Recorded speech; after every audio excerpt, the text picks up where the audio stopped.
Good morning, everybody. Happy Tuesday. Today, Baby Ray and I are going to making the video together. Yeah, a video. Mwah. He's enthralled with his little toy right now, which is good. And today I am making a video I haven't really ever done, but I'm actually making a video response. I am going to try and figure out how to put her video, Katie's video, Catherine the 19th. I think it goes in this corner. I think it's this one. Final guess says this one. She made a video last month about what university in Canada is like for her. So I wanted to make a quick video about what it is like for me. So there are some similarities. For example, we both go to school in Canada, although not the same school. She goes to a school, I believe, in Ontario, whereas I don't live in Ontario. So just like with her, generally speaking, when you apply to the university, you are picking your program.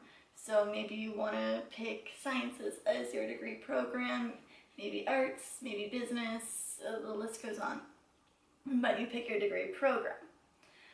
Now, the majority of the time, somewhere between your first and third year, you will pick a major. Some people, right out of the gate, will declare their major when they're applying. That's what I did.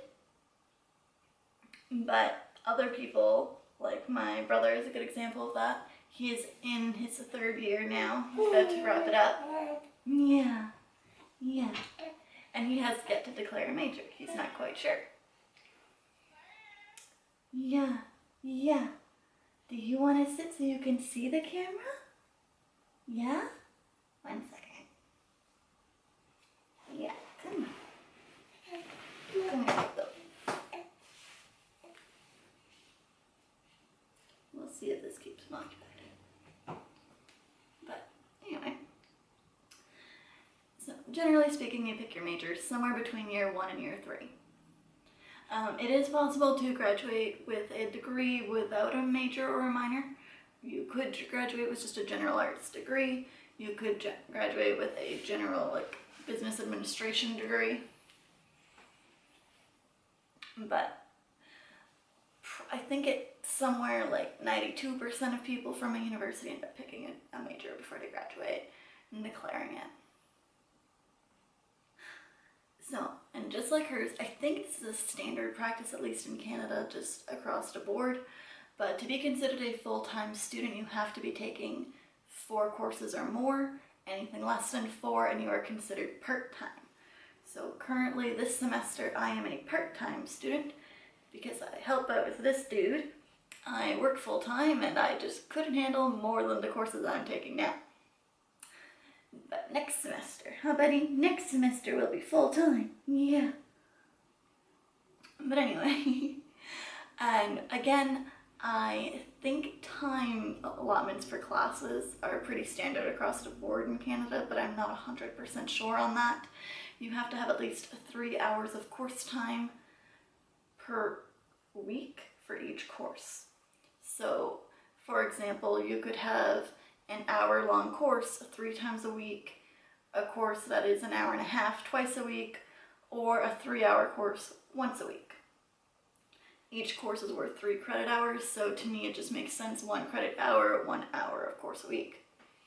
But there are some courses that you can take, at least at my school, that are more than 3 credit hours, or 4 or 6, and when you take those courses you do spend more time in class each week. So for me personally, I have 1 course that I take twice a week for an hour and a half, and the other is a 3-hour lecture. That way I can use those days as my school days, and that's when I do the majority of my schoolwork. Oh my. Katie also talks about residences and how those work at her school. Similarly to her, we have a bunch of different residences, although there isn't very much as far as Greek life goes. Although each residence has its own Greek style, as in philanthropy, we each have a charity and you do events to raise money, raise awareness, blah blah blah. don't you get fussy. We're almost done. We're almost done. But I lived in my residence for 3 years because I switched programs halfway through my first one. But that's okay. And I lived in an all-girls residence, so we were kind of considered a sorority, although we weren't. It was just a residence and we were all girls. And each residence has at least one proctor per floor. The proctor is just a student who is in charge of the floor and the students on it to enforce rules. And each residence also has a don, which is the actual paid adult who is in charge of the proctors. So kind of like the principal of your school is ultimately in charge. Katie also talks about how her school is known as kind of a nerdy school that puts a huge focus on academics, and she doesn't think her school does very well sports-wise.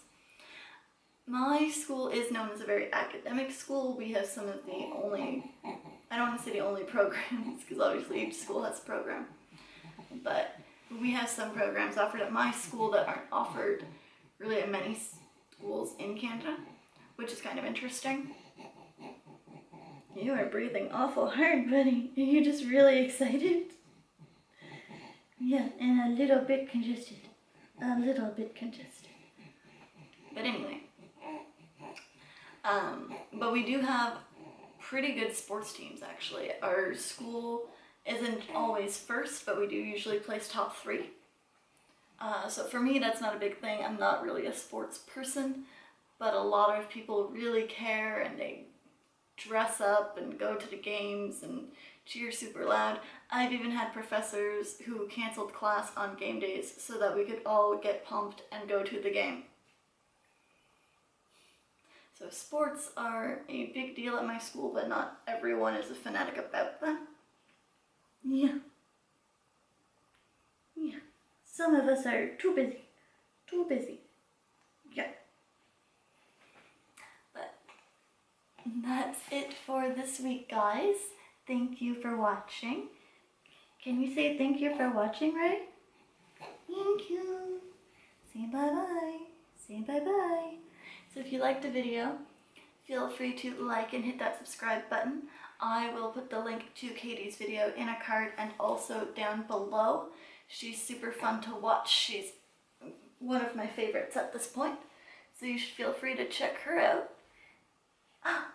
Oh my, maybe we're gonna go play. And I think we're gonna go hang out and do something else for a little bit. Bye-bye, guys.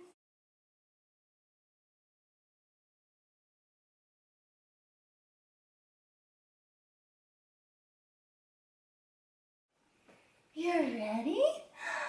Mwah. Mwah. Mwah. Oh my.